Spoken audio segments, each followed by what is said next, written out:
السلام علیکم ورحمۃ اللہ وبرکاتہ. عزیز ناظرین، محفل تذکیر میں ایک بار پھر آپ کا استقبال. چند ہی دنوں میں ماہ ربیع الاول کی آمد ہے اور اللہ کے رسول صلی اللہ علیہ وسلم کی ولادت باسعادت کا یہ مہینہ ہے، اور اسی کی مناسبت سے ہم چاہیں گے کہ انشاءاللہ تعالی اس پورے مہینے میں آپ صلی اللہ علیہ وسلم کی سیرت، آپ کا اسوہ حسنہ قرآن مجید کی روشنی میں آپ لوگوں کے سامنے پیش کیا جائے. اور یہ بھی عجیب اتفاق ہے کہ ہم نے جن 10 سوروں کو منتخب کیا اپنے تذکیر کے لیے، آپ دیکھیے کہ سورۃ الفیل سے لے کے تو سورۃ اللحب تک اس میں اللہ کے رسول صلی اللہ علیہ وسلم کی سیرت کا بیان، اس کے بہت سارے پہلو ہے جو بہت مختصر انداز میں اور بہت جامع ترین انداز میں ان 7 سورتوں میں اللہ تعالیٰ نے بیان فرمائے. تو آج ہم آپ کی خدمت میں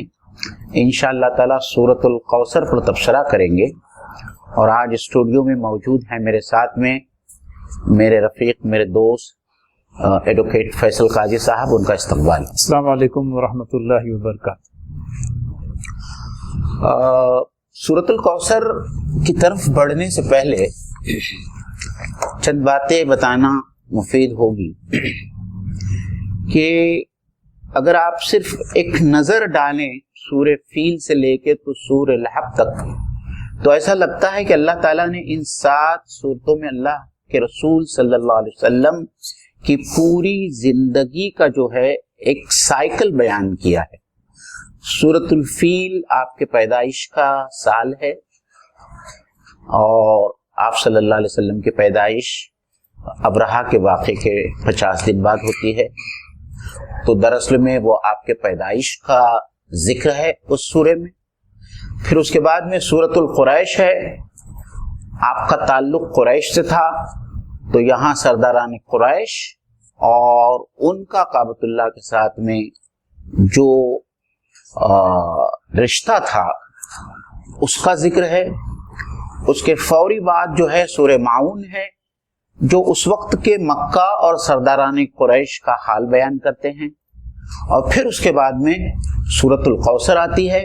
سورۃ الکوثر اور سورۃ النصر یہ اللہ کے رسول صلی اللہ علیہ وسلم کے حق میں اللہ تعالیٰ نے جو بشارتیں دی ہے، ان 2 سورتوں میں جو ہے ان بشارتوں کا ذکر ہے. اور اس سے پہلے جو ہے اللہ کے رسول صلی اللہ علیہ وسلم کی طرف سے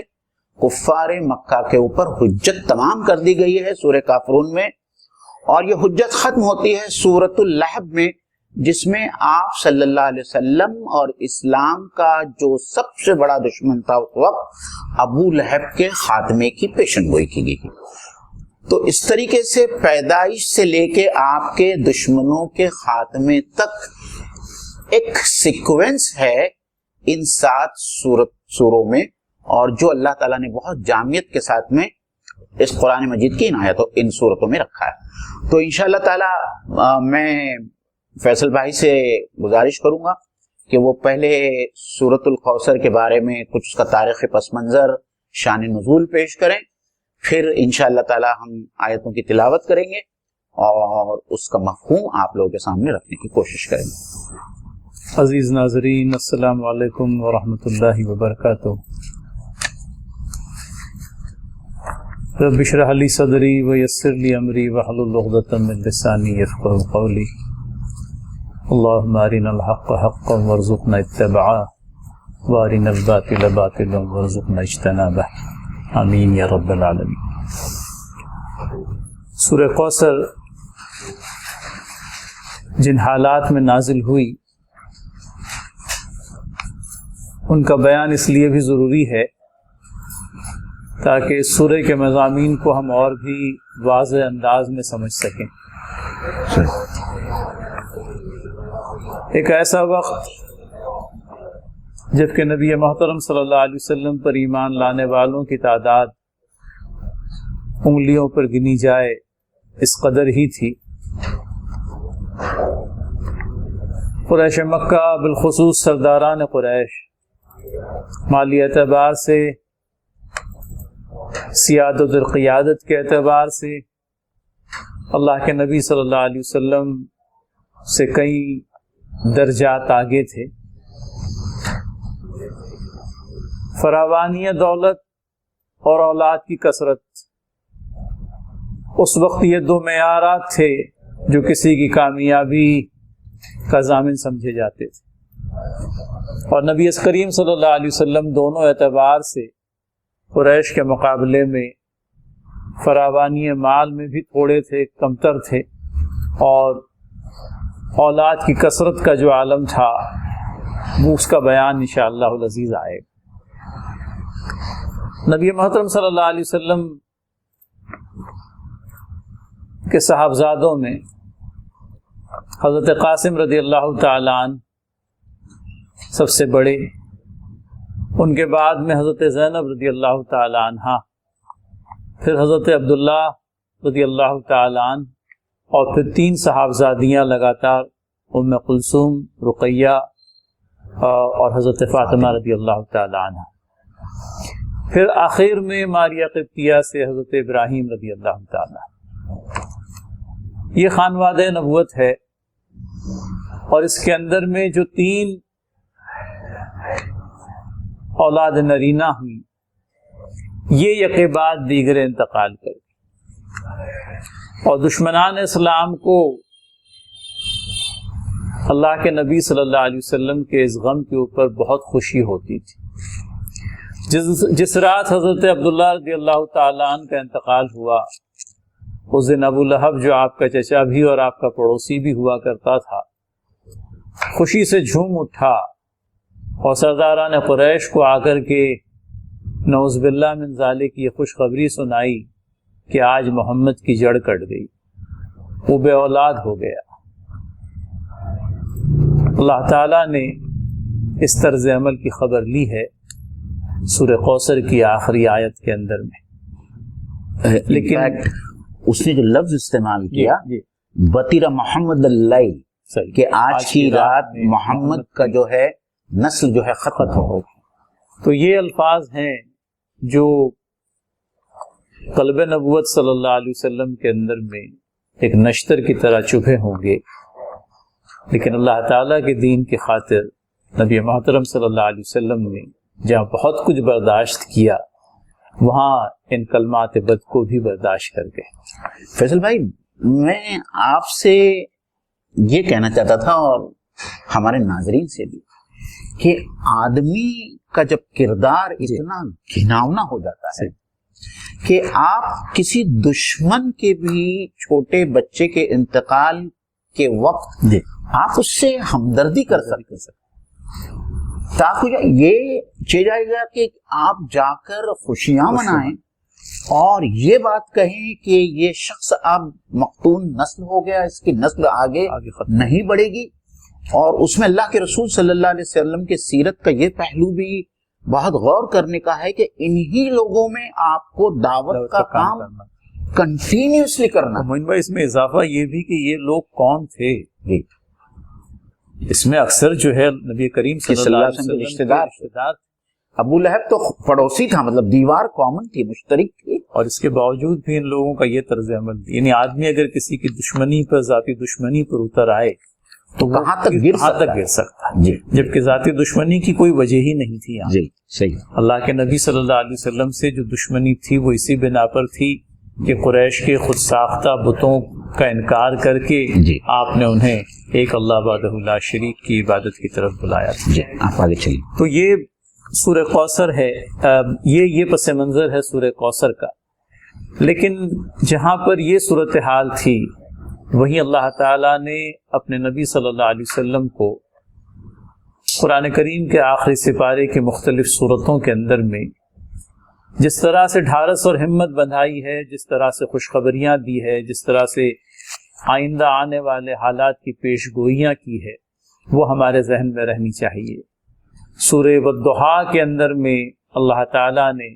نبی محترم صلی اللہ علیہ وسلم سے یہ بات ارشاد فرمائی ہے کہ ان قریب تمہارا رب تم کو وہ کچھ دے گا جس سے تم خوش ہو جاؤ گے. اور اس سے پہلے والی آیت کے اندر میں یہ بات بھی اللہ تعالیٰ نے ارشاد فرمائی کہ تمہارے لیے آنے والا دور اس دور سے بہتر ہے. اور پھر اسی طرح سے وَرَفَعْنَا لَكَ ذِكْرَكَ سورہ علم نشرہ کے اندر میں آپ کے آوازے کو بلند کرنے کی خوشخبری بھی آپ کو سنائی گئی. اس کے بعد میں واقعہ معراج پیش آتا ہے جو ہجرت سے پہلے کے واقعات کے اندر میں قابل ذکر واقعہ ہے، اور جس میں اللہ کے نبی صلی اللہ علیہ وسلم کو دوران سفر معراج وہ نہر کا مشاہدہ کرایا جاتا ہے جو اللہ تعالیٰ اپنے فضل خاص سے آپ کو عنایت کرے گا، جسے نہر کوثر کے نام سے جانا جاتا ہے. فیصل بھائی، دراصل میں دو چیزوں کا ذکر ملتا ہے جس کا میرے خیال سے ہم جب کوثر کا ذکر کریں گے، ایک نہر کوثر ہے اور ایک حوض کوثر ہے. تو میرے خیال سے ان دونوں چیزوں کو بتانے کی ضرورت ہے کہ یہ دو الگ الگ چیزیں ہیں، اور روایتوں میں اور احادیث کی کتابوں میں حوض کوثر اور نہر کوثر کا اتنا کثرت سے تذکرہ ہے کہ وہ پوری نہر اور اس کا نظارہ جو ہے ایک آدمی اگر اپنے تصور کی آنکھوں سے دیکھے تو اس کو سمجھ میں آتا ہے کہ کیا ہی خوبصورت وہ نہر اور کیا ہی خوبصورت وہ حوض ہوگا. بتایا جاتا ہے کہ نہر سے ہی پانی آئے گا حوض کوثر کے اندر. تو انشاءاللہ جب ہم وہ کوثر کا بیان کریں گے تو انشاءاللہ تعالیٰ اس کو ضرور سے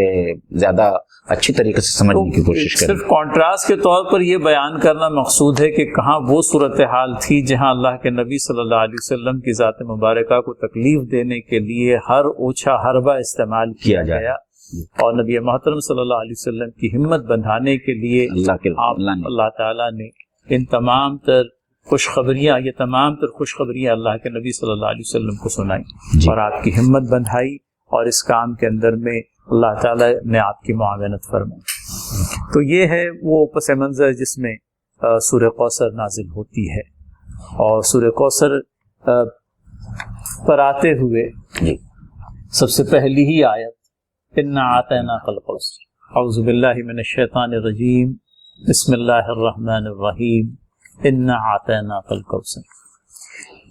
کہ بے شک محبوب صلی اللہ علیہ وسلم ہم نے آپ کو کوثر عطا کیا. اب لفظ کوثر پر بھی بفضل تعالیٰ اللہ تعالیٰ مفسرین کی قبروں کو نور سے منور کرے. میں آج پڑھتے پڑھتے حیران ہو گیا فیصل بھائی کہ ہمارے مفسرین نے اور جنہوں نے قرآن کے اوپر واقعی میں جو کام کیا ہے انہوں نے کیسے کیسے دور دور سے جو ہے علم کے موتی جو ہے کوثر کے سلسلے میں لا کر جو ہے لوگوں کے سامنے، پڑھنے والوں قارئین کے سامنے لا کر رکھ دیے. ایک اتنی چھوٹی سی سورہ ہے، تین آیات پر مشتمل، لیکن اس کی جب آپ تفسیر پڑھیں گے، اور میں نے آج الحمدللہ جو تفسیریں آج پڑھی دنگ رہ گیا کہ ایک گھنٹے میں ہم اتنا سارا پورا مضمون صرف 3 آیتوں پر مبنی مضمون ایک گھنٹے میں بھی ہم کیسے اس کا یہ کر سکیں گے، احاطہ کر سکیں گے.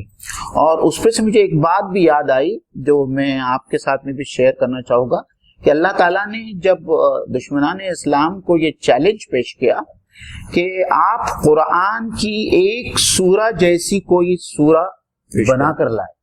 تو اس میں جو ہے چھوٹی سورہ جو ہے وہ سورہ کوثر ہے. تو اللہ تعالیٰ یہ چیلنج دیتا ہے کہ تم پورا قرآن تو بنا لانا بہت دور کی بات ہے، تم سورۃ الکوثر کی جیسی ایک چھوٹی سی سورہ بنا کے لے آؤ. آج بھی وہ چیلنج اپنی جگہ پر قائم، اور آج تک دنیا کا کوئی انسان سورۃ الکوثر جیسی ایک چھوٹی سی بھی سورہ جو ہے بنانے پر قاصر ہے. اور اللہ تعالیٰ نے اسی چیلنج کا جواب سورہ بقرہ میں وہی دیا ہے کہ میں جانتا ہوں کہ تم میں سے کوئی نہیں بنا پائے گا اور اس کا ٹھکانہ جہنم. بالکل. تو اب یہ کوثر کے سلسلے میں مفسرین نے جو تفسیر نکات بیان کیے ہیں، امام التفسیر ابن کثیر نے کوثر کے سلسلے میں یہ بات کہی ہے کہ اس کے عموم کی کوئی حد و پناہ نظر نہیں آتی. اپنے آپ میں اتنی جنرلٹی ہے اس ٹرم کے اندر میں. نبی محترم صلی اللہ علیہ وسلم کو اس دنیا کے اندر میں اللہ تعالیٰ نے جس خیر کثیر سے نوازا، اور آخرت میں اللہ تعالیٰ جس خیر کثیر سے نبی کریم صلی اللہ علیہ وسلم کو نوازے گا، یہ سب کا سب اس کوثر کے اندر میں شامل ہے۔ کوثر ہے ہی کثرت، کثرت سے بنی، اور وہ کثرت اس قدر کثرت ہے۔ سب سے پہلے تو لیں دنیا کے اعتبار سے، یہ دنیا کے اندر میں اللہ تعالیٰ نے جس طرح سے نبی محترم صلی اللہ علیہ وسلم کو نوازا ہے، تو وہ آپ کا اخلاق کریمانہ ہے جی، ایک ایسا اخلاق جس کے دوست تو قائل تھے ہی، دشمن بھی اس کے قائل تھے، جی، اور یہ اخلاق کریمانہ ہی ہے جس کی دولت اللہ تعالیٰ امت مسلمہ کو عنایت کرے، انفرادی طور پر افراد امت کو اور اجتماعی طور پر یہ امت بھی اللہ کے نبی صلی اللہ علیہ وسلم کے اخلاق کا پرتو اپنے اندر میں پائے۔ اللہ تعالیٰ کے حضور یہ دعا ہے کہ یہ اخلاق کریمانہ ہی تھے جنہوں نے لوگوں کے دل کو جیتا، دور اول میں بھی اور فتح مکہ کے وقت بھی اخلاق کریمانہ ہی تھا جو لوگوں کے دلوں کو فتح کرنے کا باعث بنا۔ پھر اس اخلاق کریمانہ سے آگے بڑھ کر اللہ تعالیٰ نے جس طرح سے اپنے نبی صلی اللہ علیہ وسلم کو اس دنیا کے اندر میں نوازا، اسلام کی دولت دے کر،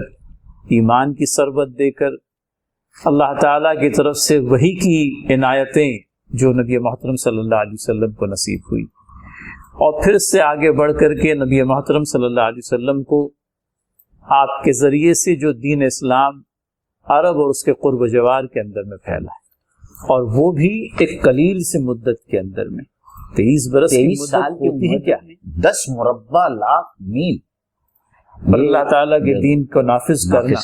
یہ نبی محترم صلی اللہ علیہ وسلم کا ایک بہت ہی ایکسٹراڈینری قسم کا یوں کہہ لیجئے کہ کارنامہ ہے، اور یہ در حقیقت اللہ تعالیٰ کی طرف سے جو مدد و نصرت نصیب ہوئی کہ اللہ تعالیٰ نے اس دنیا کے اندر میں بھی آپ کے نام نامی اسم گرامی کو بلند کرنے کے لیے آپ کو گویا کہ اس مقام بلند سے ہمکنار کیا کہ آپ کے ذریعے سے اللہ تعالیٰ کے دین کا نفاذ زمین کے اتنے بڑے حصے پر عمل میں آیا۔ پھر اس کے اندر میں اور بھی اضافے کر لیں، نبی محترم صلی اللہ علیہ وسلم کو جو ظفرمندیاں اور جو فتح یابیاں حاصل ہوئی، جی جی، اندازہ کریں اس بات کا، مدینہ منورہ میں ہجرت ہونے کے بعد میں سن 2 ہجری کے اندر میں بدر برپا ہوتی ہے، اس کے اگلے برس کے اندر میں ہم لوگ اپنے آپ کو میدان احد میں پاتے ہیں، 5 سن ہجری کے اندر میں احزاب، جبکہ پورا کا پورا عرب امڑ آتا ہے مدینہ کی بستی کو تاراج کرنے کے لیے، اور اس کے 3 سال بعد میں فتح مکہ ہوتا ہے۔ جی جی، تو یہ سفر ہی کتنا چھوٹا ہے، 8 برسوں کے اندر میں وہی شخص جو کسی وقت اپنے گھر سے بے یار و مددگار نکالا گیا تھا، آج اسی ملک کے اندر میں داخل ہوتا ہے اور فتح مندی کے ساتھ میں، اور یوں کہ اس گھر کے، اس شہر کے رہنے والے، اس ملک کے رہنے والے آج اپنی حفظ و امان کے لیے اس کی ضمانت کے محتاج ہو کر کے رہ گئے ہیں۔ یہ اللہ تعالیٰ کا خصوصی فضل رہا اللہ کے نبی صلی اللہ علیہ وسلم۔ صحیح۔ تو یہ دنیا کے اعتبار، دنیا میں اللہ تعالیٰ نے جس طرح سے نبی محترم صلی اللہ علیہ وسلم کو نوازا، اور پھر معین بھائی اس بات کا بھی تذکر کہ جسمانی طور پر گو کہ کوئی اولاد نرینہ حاصل نہیں رہی، لیکن شہیدی بیٹی حضرت فاطمہ رضی اللہ تعالی عنہا کے ذریعے سے اللہ کے نبی صلی اللہ علیہ وسلم کا خاندان جس طرح سے زندہ رہا، آج سید بھی ہیں، آج علوی بھی ہیں، آج صدیقی اور فاروقی بھی ہیں، اور سب موجود ہیں جو اپنی نسبت کو اللہ کے نبی صلی اللہ علیہ وسلم سے جوڑنے کے لیے اپنے لیے انبساط کا، مسرت کا اور فخر کا باعث سمجھتے ہیں۔ صحیح۔ اور پھر دنیا کے طول و عرض کے اندر میں پھیلی ہوئی آپ کی روحانی اولاد امت مسلمہ اور اس کے افراد، جی صحیح ہے۔ اور اللہ کے رسول صلی اللہ علیہ وسلم کا اس قول بھی یاد کیجئے کہ میں اپنی امت کی کثرت پر ناز کروں گا، فخر کروں گا، اور اللہ کے رسول نے یہ بھی فرمایا کہ انشاءاللہ تعالی جنت میں جن نبیوں کی امت ہوگی اس میں میری امت سب سے زیادہ ہوگی، الحمدللہ انشاءاللہ تعالی۔ اللہ تعالیٰ سے دعا ہے کہ اللہ تعالیٰ ہم سب کو بھی جو ہے اس میں شریک کر دے، آمین۔ اور دنیاوی جہاں تک سعادتوں کا اور فلاح اور کامرانی اور اللہ کے رسول صلی اللہ علیہ وسلم کو اللہ کی طرف سے جو کچھ ملا، امام فخر الدین رازی رحمۃ اللہ علیہ نے اس کے اوپر اور کچھ بہت ساری روشنی ڈالی ہے، اس میں بہت ساری چیزیں انہوں نے گنائی ہیں، جیسا کہ آپ نے صحیح کہا کہ کوثر جو ہے، کثیر اور کوثر دونوں مبالغے کے صیغے ہیں، لیکن کوثر اس سے بڑھ کر مبالغے کا صیغہ جس کو ہم لوگ ہائپربلی کہتے ہیں، تو یہ زیادہ ہائپربلی کا صیغہ ہے کوثر، اور اللہ تعالیٰ نے وہاں اس کو لے آیا ہے، کثیر کی جگہ پہ کوثر لے آیا ہے، یعنی ایبنڈنس، خیر ان ایبنڈنس، گڈنس ان ایبنڈنس. تو اس میں آپ کچھ دوسری چیزوں کو بھی ایڈ کر دیجئے. اللہ کے رسول صلی اللہ علیہ وسلم دنیا انسانی کے سب سے بہترین نسل اور بہترین نسل کے سب سے بہترین قبیلہ اور اس بہترین قبیلے کے سب سے بہترین خاندان، اور اس خاندان میں جو ہے بنو ہاشم سے جو تھے، جو سب سے بہتر جو ہے خاندان مانا گیا. تو یہ بھی اللہ کے رسول صلی اللہ علیہ وسلم کو اللہ کی طرف سے یہ اعزاز ہے اور یہ نعمت ہے. پھر اس کے ساتھ میں آپ یہ بھی دیکھ لیجئے کہ اللہ کے رسول صلی اللہ علیہ وسلم کا پورا اہل و عیال ہے، اور پھر اللہ کے رسول صلی اللہ علیہ وسلم کو جو اصحاب ملے، کہ آپ سوچ سکتے ہیں کہ کسی اور شخص چھوڑیے، کسی اور نبی کو بھی ایسے کوئی اصحاب ملے ہوں گے جن کے بارے میں اللہ کے رسول صلی اللہ علیہ وسلم نے خود کہا کہ اصحابی کا نجوم، کہ میرے صحابہ ستاروں کے مانند ہیں، آپ ان میں سے جس کی بھی پیروی کریں گے آپ ہدایت پائیں گے. تو یہ جو ہے صحابہ ملنا، ایسے دوست اور اصحاب ملنا جو آپ کے کار میں شریک تھے. پھر دوسری باتیں دیکھ لیجئے، آپ کو قرآن مجید عطا ہوا. قرآن مجید جیسی کوئی کتاب نہیں ہے جو کسی دوسرے پیغمبر پر عطا کی گئی ہو. آپ کو جوامع القلم بنایا گیا، یعنی آپ کے گفتار جو تھی، آپ کے جملے جو تھے وہ بہت ہی جامع ہوتے. پوری دھرتی کو، پوری زمین کو آپ کے لیے مسجد بنا دیا گیا. تو یہ تو صرف چند گوشے ہیں اس کوثر کے، اور بہت ساری چیزیں ہیں جس کا اطلاق جو ہے کوثر سے ہوگا. ہم نے اسی لیے شروعات میں کہا تھا کہ یہ بے حد و پناہ قسم کا معاملہ معلوم ہوتا ہے کہ آپ تذکرہ کرتے جاؤ، تذکرہ جو ہے کبھی ختم نہیں ہونا. صحیح. اور یہ تو دنیا سے متعلق باتیں ہوئی. دنیا میں رہتے ہوئے اللہ نے اپنے نبی صلی اللہ علیہ وسلم کو کیسے نوازا، اور آخرت میں آپ کی جو ضیافت کا کہہ لیجئے، آپ کے استقبال کا اور آپ کی پذیرائی کا جو سامان اللہ تعالیٰ نے کر رکھا ہے، اس کا بیان تو اور بھی زیادہ تصور ہی نہیں کیا جا سکتا. فیصل بھائی دیکھیے، جیسا کہ اللہ تعالیٰ نے خود آپ کی زندگی میں آپ کو مقام محمود کی پیشن گوئی ضمانت دی کہ آپ کو مقام محمود پر وہ فائز کرنے والا. جب ہم جنت کا تصور نہیں کر سکتے، کیونکہ اللہ کے رسول صلی اللہ علیہ وسلم کی جو حدیث ہے کہ جنت میں ایسی نعمتیں ہیں جو نہ کسی آنکھ نے دیکھی، نہ کسی کان نے سنی، نہ جس کا تصور بھی کسی کے دل میں یا خیال میں آیا. تو جنت ایسی ہوگی تو جنت کا مقام محمود کیسا ہوگا جو ہمارے رسول صلی اللہ علیہ وسلم کو عطا کیا جائے. تو یہ بات جاننے کی ہے. اس کے ساتھ میں کچھ دوسری چیزیں جو میرے ذہن میں آئی وہ یہ ہے کہ آپ سید المرسلین بھی ہیں جی، آپ کو ہی صرف معراج نصیب ہوئی اور کسی نبی کو جو ہے معراج کا واقعہ پیش نہیں آیا. پھر آپ نے وہاں تمام انبیاء کی امامت کی، یہ بھی آپ ہی کے حصے میں یہ اعزاز آیا. اور پھر ایک خاص بات جو ہم کو احادیث سے ملتی ہے کہ اللہ کے رسول صلی اللہ علیہ وسلم اللہ کے سامنے سجدے میں جھک جائیں گے اور شفاعت کے لیے دعا کریں گے، اور وہاں اللہ تعالیٰ آپ کو چند ایسے اسماء حسنہ بتائیں گے جو کسی کو نہیں معلوم، اور ان اسماء حسنہ کے وسیلے سے اللہ کے رسول صلی اللہ علیہ وسلم لوگوں کے لیے جو ہے شفاعت کی درخواست کریں گے. تو اللہ کہے گا اے محمد صلی اللہ علیہ وسلم اپنا سر اٹھا لیجئے، ہم نے آپ کی شفاعت قبول کر لی. تو یہ تو آخرت کی جو آپ اور میں، ہم کہاں ہیں، ہم تو سمجھ ہی نہیں سکتے اس مقام کو. جنت کو نہیں سمجھ سکتے ہیں، مقام محمود کو کیا سمجھیں گے. اور بعدس خدا بزرگ تو ہی قصہ مختصر، بس یہ ایک ہی جملہ ہے جو ہم آپ صلی اللہ علیہ وسلم کے اعزاز میں اور اس میں کہہ سکتے ہیں. صحیح. چلیے پھر اس میں کوثر کا تذکرہ کوثر میں چاہتا تھا کہ آپ تھوڑا کوثر کے بارے میں کچھ بتائیں. کوثر کے سلسلے میں خود اللہ کے نبی صلی اللہ علیہ وسلم کی جو روایات ہم لوگوں کو پہنچی ہیں وہ کافی شافی ہیں. اور اس میں یہ آتا ہے کہ امام بخاری نے اپنی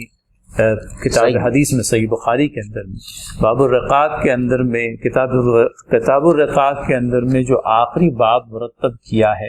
وہ کوثر کے ہی نام سے ماخوذ ہے، حوض کوثر. اور حوض کوثر کے ساتھ میں وقول اللہ انا اعطیناک الکوثر، اور اس میں وہ ساری روایتیں جو ہے ہم لوگ جمع کر دی ہے جو کوثر سے متعلق ہے. نبی محترم صلی اللہ علیہ وسلم نے فرمایا کہ نہر کوثر یا حوض کوثر، اس کا پانی برف کی طرح سفید، برف کی طرح ٹھنڈا، دودھ کی طرح زیادہ سفید اور شہد سے زیادہ میٹھا ہو، اور یہ ایسا پانی ہے جس کو پینے کے بعد میں کسی کو پھر پیاس نہیں لگے گی۔ تو یہ اس پانی کی خاصیت بیان کی گئی۔ نبی محترم صلی اللہ علیہ وسلم کا یہ بھی ارشاد کہ اس حوض کوثر پر اتنے کوزے ہوں گے جتنے آسمان کے اندر میں تارے ہیں۔ تو اب چونکہ بہت سو کو اس حوض کوثر سے فیضیاب ہونا ہے، لہذا اللہ تعالی ہمیں اور آپ سب کو حوض کوثر پر نبی محترم صلی اللہ علیہ وسلم کے ہاتھوں سے آب کوثر پلائے، یہ خواہش اور تمنا اپنے دلوں کے اندر میں، اور یہ کہ جب اتنے سارے لوگوں کو فیضیاب ہونا ہے، خود اللہ کے نبی صلی اللہ علیہ وسلم نے کہا کہ میں اپنی امت کی کثرت پر اس دن فخر کروں گا، اور ان افراد امت کو جو پتہ نہیں کروڑوں اور اربوں اور خربوں کی تعداد میں بفضل تعالیٰ ہوں گے، ان کو اگر سب کو حوض کوثر سے پانی پینا ہے تو وہاں تو کوزوں کی تعداد تاروں کے برابر ہونی ہی چاہیے۔ فیصل بھائی ایک بہت اچھی چیز ہے وہاں جو آپ بتائیں لوگوں کو، کہ ایک بار وہ سوال کیا گیا کہ اللہ کے رسول آپ اپنی امت کو کیسے پہچانیں گے؟ تو وہ حدیث یاد ہے آپ کو؟ اللہ کے رسول صلی اللہ علیہ وسلم نے فرمایا کہ میں اپنی امت کے لوگوں کو ان کے چہرے اور ان کے ہاتھ کے نور سے پہچانوں گا، اور یہ چہرے کا نور اور یہ ہاتھوں کا نور دراصل میں ان کے وضو کی وجہ سے ہوگا۔ تو جو لوگ نماز پڑھنے والے ہیں، جو بار بار روزانہ دن میں 5 وقت وضو کرتے ہیں، اس وضو کی وجہ سے اس حوض کوثر پر اللہ کے رسول صلی اللہ علیہ وسلم اپنے امتیوں کو پہچانیں گے، اور اس میں کچھ ایسے بدبخت امتی بھی ہونے والے ہیں جن کو اللہ کے رسول کے پاس سے ہٹا دیا جائے۔ یہ ایک بہت ہی خبردار کرنے والی حدیث ہے جو اللہ کے نبی صلی اللہ علیہ وسلم نے ارشاد فرمائی۔ نبی محترم صلی اللہ علیہ وسلم نے امت محمدیہ صلی اللہ علیہ وسلم، بلکہ یوں کہہ لیجئے کہ اس وقت اصحاب رسول اللہ صلی اللہ علیہ وسلم تھے، اور ان سے مخاطب ہو کر کے یہ بات کہی تھی کہ میں تم سے پہلے اس دنیا سے رخصت ہونے والا ہوں، اور اس کے بعد میں ہماری ملاقات جو ہے وہ حوض کوثر پر ہوگی، اور حوض کوثر پر پہنچنے پر یہ انتباہ بھی دیا گیا کہ اس دن تم مجھے رسوا نہ کرنا، کیونکہ بہت سے ایسے ہوں گے جن کو میں چھڑا لوں گا، لیکن کچھ ایسے بھی ہوں گے جو مجھ سے چھڑا لیے جائیں گے۔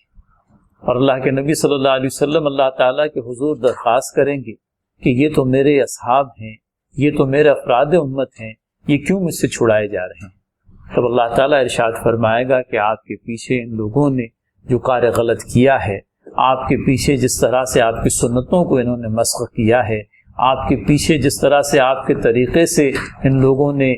یوں کہہ لیجئے کہ قرار اختیار کی، اور بدعت کا لفظ وہاں استعمال کیا، جنہوں نے اس دین میں نئی چیزیں دریافت لیا، ایسے لوگوں کو اللہ تعالیٰ جو ہے اللہ کے نبی صلی اللہ علیہ وسلم سے دور کر دے گا، ان سے چھڑا لے گا۔ اور یہ بات کا انتباہ اللہ کے نبی صلی اللہ علیہ وسلم نے اس وقت افراد امت کو دیا تھا، لہٰذا آج ہمارے لیے یہ اپنے آپ میں ایک بہت ہی کان کھول کر کے سن لینے والی بات ہے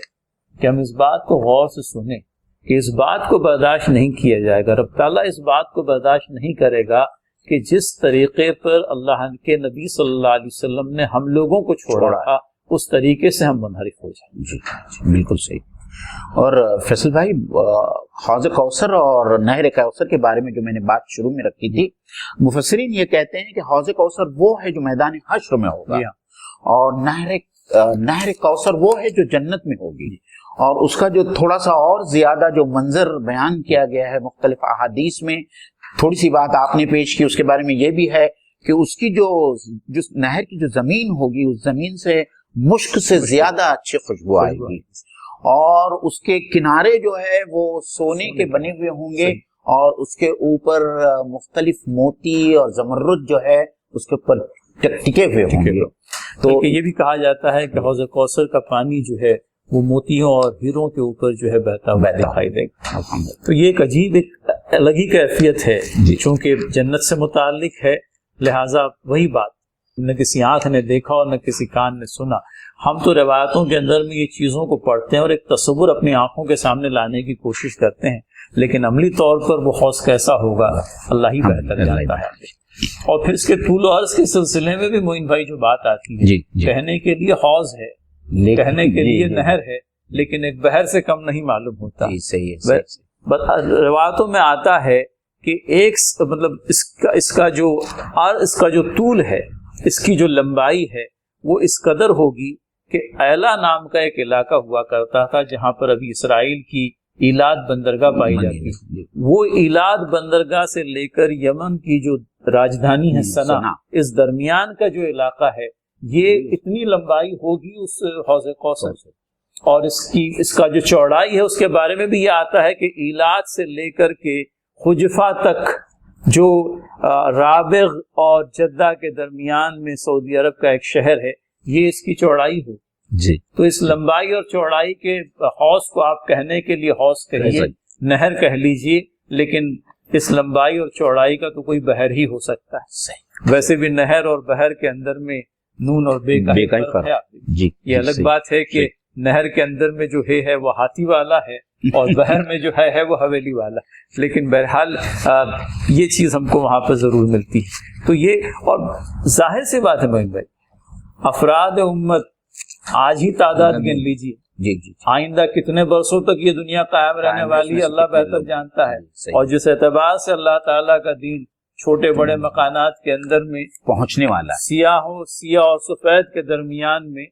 پھیل رہا ہے جس تیزی سے، تو افراد امت کی تعداد کتنی ہوگی. اور نبی محترم صلی اللہ علیہ وسلم نے جب یہ بات کہی کہ میں تمہارے ذریعے سے اپنی امت کے افراد کی کثرت پر فخر کروں گا، تو ظاہر سی بات ہے ایک ایسی نہر ہونی، ایک ایسا بحر ہونا چاہیے جو سارے کے سارے مسلمانان عالم کی یوں کہہ لیجیے کہ پذیرائی کا سبب بن جائے، اکوموڈیٹ کرے. اور فضل بھائی دوسری آیت پہ آنے سے پہلے ایک انا آتیناک پر جو ہے تھوڑا سا کچھ میرے خیال سے تبصرہ کرنا ضروری ہے. انا آتینا کل کوثر، ہم نے صرف کوثر کو پکڑ لیا. انا آتینا کا جو ہے وہ تھوڑا سا میں کچھ اس کے اوپر روشنی ڈالنے کی کوشش کروں گا. دیکھیے انا جو ہے حرف تاکید ہے، تو یہاں اللہ تعالیٰ ایک حرف تاکید لا کر کہہ رہا ہے اور یہ کہہ رہا ہے کہ ہم نے تم کو بخش دیا، ہم نے تم کو نوازا، ہم نے تم کو گفٹ کیا. سرٹنٹی ہے. حالانکہ کوثر جو ہے جو اخروی جتنے انعامات ہے اس کا مرحلہ آنا باقی ہے، وہ تو سب بات کی چیزیں ہیں. لیکن اللہ تعالیٰ نے یہ قرآن کا اور یہ عربوں کا یہ اسلوب ہے، جب کسی چیز کو ایشورنس کے ساتھ میں کہنا چاہتے ہیں تو وہ اس کے لیے ماضی کا صیغہ لاتے ہیں، اور قرآن میں یہ اسلوب جا بجا ملتا ہے. تو یہاں پہ بھی اللہ تعالیٰ کہتا ہے، پہلی بات تو اللہ تعالیٰ نے بے شک ہم نے، پھر اس میں واپس نون لا کے آتے نا ہم نے دے دیا، جیسا ہم کہتے ہیں نا کہ میں کہہ رہا ہوں ایسا، تو وہ ایمفسس کے لیے جو ہے اللہ تعالیٰ کہہ رہا ہے کہ بے شک ہم نے تم کو دے دیا. تو اس میں جو ماضی کا جو صیغہ لایا گیا ہے وہ دراصل میں یہ اس اہتمام کے لیے لایا گیا ہے، گویا کہ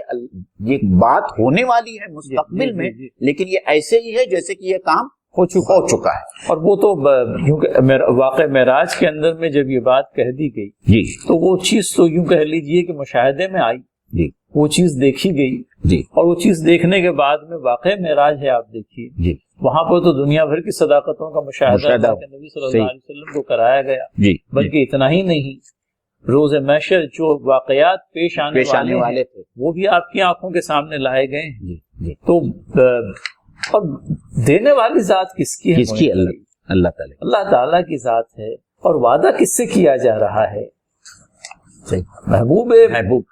اپنے محبوب سے کیا جانے والا وعدہ ہے. اور اس وعدے کے ضمن میں سب سے بڑھ کر وعدہ وفا کرنے والا اللہ تعالیٰ کے علاوہ اور کون؟ تو انا آتا نا کل کوثر. اور پھر اس کے بعد میں قلت وقت جس کا رونا ہمیشہ سے ہم روتے ہی آئے ہیں. فصلی لربک وانحر، فصلی لربک وانحر، آپ نماز پڑھیں اور قربانی کریں. فصلی لربک وانحر، لربک، اپنے رب کے لیے، تمہارے رب کے لیے تم نماز پڑھو اور قربانی کرو. تو یہاں پر وہ لفظ کسی قدر تکرار کے ساتھ میں ترجمہ کہیں اس طرح سے بھی ہوتا ہے، اپنے رب کے لیے نماز پڑھیں اور اپنے رب کے لیے قربانی. جی فیصل بھائی، اس میں جو ہے نا